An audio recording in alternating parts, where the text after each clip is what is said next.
The Artist Village in downtown Santa Ana invited the community to erect altars for Dia de los Muertos, Spanish for Day of the Dead, a Mexican holiday to honor loved ones who have died.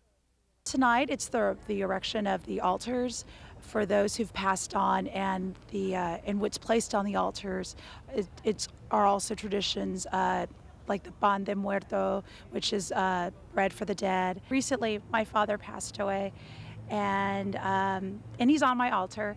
It's believed that on November 1st, the souls of children return to their families, and on November 2nd, the souls of adults return home.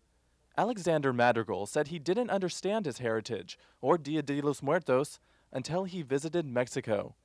That's when I discovered that Day of the Dead was in fact not Halloween. I was always asking, why are we still celebrating Halloween?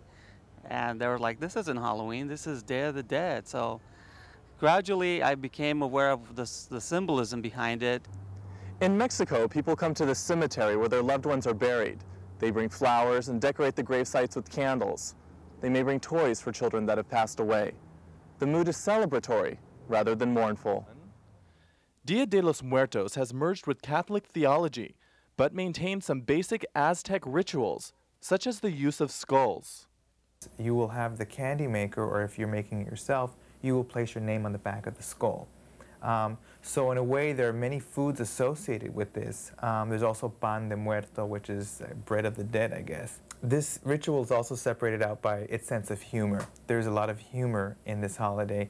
And one of the things that you do when you are eating this sugar skull or eating this pan de muerto is that you are kind of defeating death, at least in terms of the fear aspect perhaps, you are defeating death by eating it. In terms of the actual ritual aspect of putting on a plate of food or clothes or images, we can easily liken that to the placing of milk and cookies for Santa Claus. And I think that's a pretty fair parallel in terms of it's the thought that counts. While death is a topic largely avoided in the U.S., the remembrance and embracing of deceased ancestors is common for many cultures. In an age of globalization, Dia de los Muertos teaches us that some traditions will never die.